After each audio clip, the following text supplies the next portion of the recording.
Hello, everybody. I'm back. Thank you to everybody who reached out and said that they wanted to see another video and that they missed me. If you're tuning in for the first time, I'm Jamie, also known as the Law School Thrifter here on YouTube and on Instagram. So it's been a couple months since I've done a video. I actually just looked at my history and realized that it's been probably over 2 months. And I'm so sorry. I have really wanted to do a video, and I told myself, I was going to get on and do it, but there have been some things in my life that have prevented me from doing so. One thing was last semester of school, I had to write a 30-page paper as an upper-level writing requirement for graduation, so I was busy doing that. I wanted to make sure that that got the full attention it needed, and then also I had this insane goal in 2017 to do $100,000 in sales on eBay, and I'm happy to say I made it, and I even exceeded it by $2,000. So I did $102,000 in sales on eBay, and if you include the other platforms I sell on, Poshmark, Amazon, Etsy, Bonanza, etc., all the smaller ones, I actually probably did close to 115,000, so that was very exciting. I was very happy to meet that goal, and it was really important to me to do that, so a lot of my focus and energy went into achieving that goal. I also spent a lot of time thinking about the direction that my life is headed in general. So, like for school, I'm in my 3rd year of law school. I basically had to decide how quickly I wanted to finish school. So most people finish it in 3 years. So most of the people that I started with will be graduating in the spring, which for me I'm happy for those people, but at the same time, I feel kind of left behind. And I had to take a step back and realize that my life is a bit different than, I guess, the typical law student. I do obviously own a business that just did $100,000 in sales in a year. I have that obligation. I have a family. So my decision to actually complete law school in 4 years instead of 3, I know it doesn't sound like that big of a deal. And now that I say that, it doesn't sound like that big of a deal. But it's something that I was struggling with. I sort of thought of it as a problem, like, I guess I just can't cut it in 3 years. It made me feel awful, but I'm okay with it now. I'm happy I made the decision. I would rather do well in school and enjoy it and make sure my business is prosperous because it is a pillar of my family's income. It's how we make money and put food on the table and all that good stuff. So I'm feeling good about that. I'm feeling good about that decision. And also, I really wanted to make sure that I hit that $100,000 goal, because another thing I was thinking about is the future of my YouTube channel, what direction I want to go in, and kind of came to the conclusion that I'm not just here just to make videos and put out, half-assed kind of content.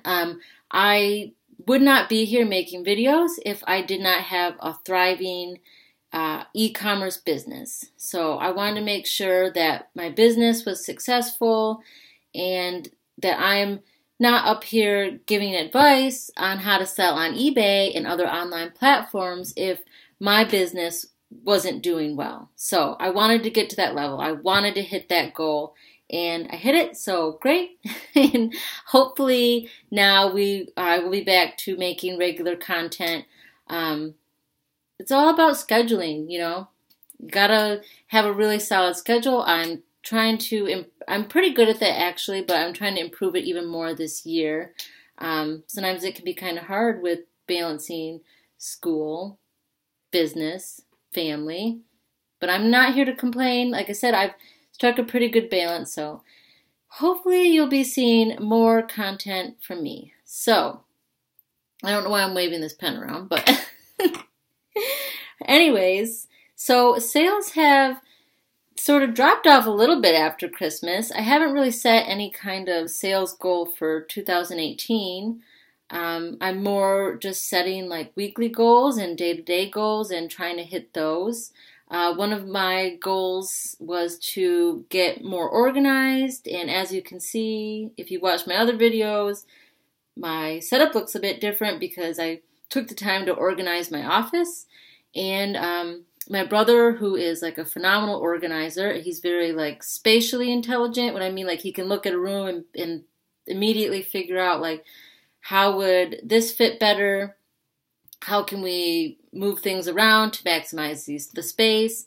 And he basically went into the basement where I house all my inventory, and there's 3 rooms in the basement, and all 3 rooms were like full of inventory, and I had a pretty decent system, I thought, but he managed to get it all into one room, and it looks beautiful, and it's a very efficient. He combined things, and it looks great. So that was kind of hard for me because I honestly, when he asked if he could do it, I honestly thought, well, nobody can organize inventory better than me. But how stupid, like he's way better at it. And I'm really glad that I trusted him to do that. I think that's one of the toughest things about running your own business is learning where to let go and when to let somebody else step in and help you.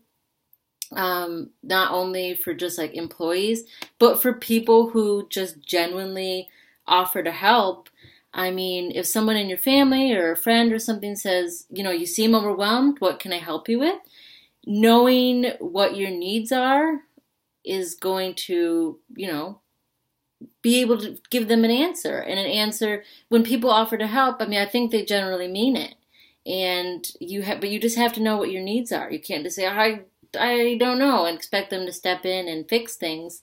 You have to know what you need. And for me, when family members ask to help or something like that, because they see maybe I'm a bit overwhelmed, it helps to know what my weaknesses are so that I can accept help in those areas. I do still have my employees. I have 2 very part-time employees. They work probably about 5 to 6 hours a week each. One of them photographs, one of them lists, and it really helps fill in the gaps for, when I'm at school or when I can't be doing that work myself. So that's really helpful. Like I said, sales have been a little bit slow since after Christmas, but I'm starting to see them pick up again, which is great. I've been selling a lot of shoes. Shoes are something kind of new that I've expanded into. I mean, I sold them here and there previously, but now I'm really focusing a lot on shoes, and when I go to the thrift store, it'll be like the first thing I go to. Just yesterday, I sold almost $100 worth of just shoes. Shoes that I bought for like $4.99 a pair, sold for almost $50. So that's great. Winter coats are still selling really, really well. North Face coats, of course, in particular, those seem to sell just about as fast as I list them. I just sold 2 the other day on Poshmark, which was awesome. So anyway, yeah, it feels good to be back. I'm also going to do a little miniature haul today too. This video isn't going to be super long just because I spent all day at school and I just got home. Want to spend some time with my daughter, who has been home all day, stuck in the house because it's freezing here in Michigan. I'm not sure what the weather is like around the rest of the country, but it is really super cold. So spend some time with her, and I need to actually finish photographing some of these items that one of my employees listed for me today. So these items I purchased yesterday from a local thrift shop that has really good deals on clothing. The clothing items I purchased for less than $1, and I'll just kind of try to give you an idea of what I think I can get for them. And there are a couple things I paid more than $1 for, but I'll tell you how much I paid for those. Alright, so the first item that we have is an Ann Taylor Loft jacket, and it's got like the faux fur lining. It's just kind of like a basic little black jacket. And it was $6.99, but jackets were half off that day, so got it for like $3.50. And I think that Ann Taylor loft actually sells super well on Poshmark, so I'll cross post that on eBay and Poshmark, and hopefully I'll be able to get like $20, $25. And then speaking of Ann Taylor loft, here's another piece. It's kind of dark here, so I had to turn on one of my photography studio lights. So it kind of is a little bit bright. But this is a linen dress. It's super cute, like embroidery around the neck. This, like I said, was less than $1. It's a size 6, but it's a linen dress. Linen does really well for me, especially like in the spring, summer, obviously. So I'll get that listed, and hopefully it will sell for $20+. I don't buy a lot of kids' clothing, unless it's for my daughter, but when I do find like Oshkosh overalls, the classic Oshkosh overalls, no matter what size they are, I pick them up because these actually sell very well for me, usually in the $12 to $15 range. Just the classic. Those ones are a cute little floral print. The next item is, an Anthropologie piece. Meadow Rue is the brand. And it's just a little knit top, like with some embroidery. I found 2 Anthro pieces actually that day, which is kind of rare in my area. Honestly, I don't run into a lot of Anthropologie. But it's a cute little top, hopefully like, $12, $15 for that. Then I found one of my favorite brands to find. White House Black Market is just like a white sort of shell top that you'd wear like to the office or something. And this brand sells so fast for me on Poshmark. Like, I'm not kidding. I'll list this and I'll probably get like $20 for it on Poshmark. This is one of my favorite finds yesterday. It is a Talbot's suit, but it's so pretty and classic. It's got like a trumpet skirt, a red trumpet skirt, and then the jacket is the best part. I like it. I think it's just very classic looking. That's the jacket. And what is the fabric content on this? Because that can be very important with your listings. It's a wool blend, but I think that this will do pretty well. I could probably get at least $40 for that. And like I said, coats have been moving so fast, so been looking for coats everywhere I go. This is an Obermeyer coat. This is an expensive, like outdoorsy kind of brand. It's a women's 14, and it was in really good shape. I always check these kind of things for spots, especially like around the cuffs and stuff, because that's where they tend to get stained. And I didn't see any stains on this, which was great. So I paid $6.99 for this, but I'm hoping I can get like $30 to $40. And people will continue to buy winter coats probably through at least March. So if you're finding them, I say get them listed because people will still buy them. Actually, the winter coat that I wear right now was purchased. I purchased it in March. Now that I think about it. So there's a real life example. The next one is a Harley Davidson men's sweatshirt. Harley stuff still does very well for me. It's one of those brands that when I first started selling on eBay like years ago, it sold well then and it sells well now. It has just, some brands have like gone down in value a lot. Some have stayed the same. And this is one of them that has stayed the same. So it's a size large. I don't know. Maybe I'll get like $20 for this guy.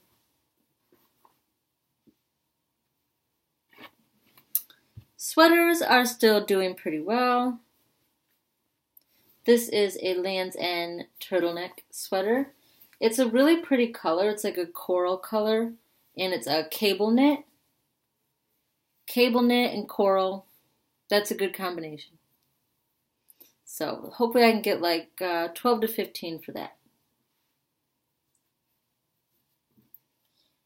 The next one is a J. Crew sweater. And I was just looking this one over. I have to look it up because you can look up the style number. Oh, sorry, it's just too bright to focus in on. There's a style number there and find out if this is a men's or women's. It might be a men's because it looks kind of big. But either way, men's J. Crew sells just as well for me as women's. So I'll post that on Poshmark and eBay. It will sell probably pretty fast on either one because J. Crew does well on both platforms, actually. Here's another J. Crew. This is definitely a women's. It's just like a quilted, kind of cropped. It's like sweatshirt material top. So hopefully like $15 for that. Another find that I was really kind of excited about because I like finding like one-of-a-kind type things too. Like I love vintage. I love things that, you know, you probably aren't likely to find like a ton of listings of on eBay. And I found these vintage leather boots. They are so cool. They're like, got this really neat texture. But anyway, yeah, so I can tell they're vintage. They're pretty old. I mean, they have a little bit of wear, but still, very cool. So they're really, really soft. The brand is Bruno Magli, if I'm pronouncing that correctly. Oopsie. So anyways, not sure how much I'm going to list these for yet, but hopefully those do decently. Okay, the next one is another Ann Taylor loft. Like I said, these do well for me all day long on Posh and eBay. It's just like a open front sweater, but it's like cozy with pockets. So hopefully like 15 to 20 for that. And the last item is very, very cute. It's a Vanessa Virginia, which is Anthropologie. But it is a novelty print top. It's got tigers on it. And it's got the tabbed sleeves where you like, the tab sleeve is where it's a sleeve that like rolls up and then you like button it right there. So hopefully I'll get at least 20 bucks for this. Like I said, all the clothing items were less than $1. I got more stuff, but nothing terribly exciting. This was probably my favorite things that I got, so I thought I would show those to you. So anyways, it's good to be back. Thank you for watching. I'll see you guys next time.